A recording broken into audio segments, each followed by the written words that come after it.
Naghimo sang AI animated video ang isa ka state-controlled media outlet sa China. Ang pagwa nga mga amo ang mga Pilipino nga nagasunod-sunod lang sa ginahambal sang Japan kag sang Estados Unidos sang Amerika. Sa video ginpakita ang isa ka amo nga may suksok nga barong Tagalog kag sa lakod nga nagasimbolo sa Pilipinas.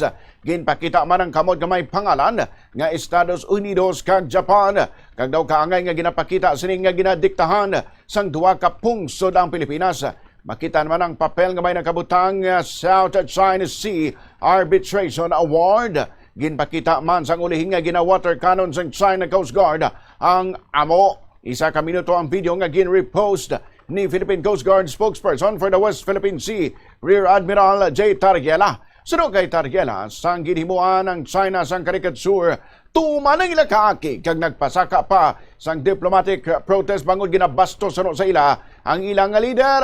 Apang subong dugang niya, ginabastos na ang identity sang mga Pilipino. Ginahangkat man ni Tarriela ang mga senador nga alay nagsuporta sa China sa isyu sang karikatsyon nga kondinahon man ang mga video. Pahayag sini sa nga mga tion, may mga senador nga maghambal sa iya kung naghambal sa iya nga magpangayo sang pasensya sa China. Ginkwestiyon niya ang anuman nga mga senador o kung ang amuman nga mga senador kung hambalon man bala nila ang China nga magpangayo sang pasensya subong nga mga Pilipino na mismo ang ginababoy sang video nga ila ginapost.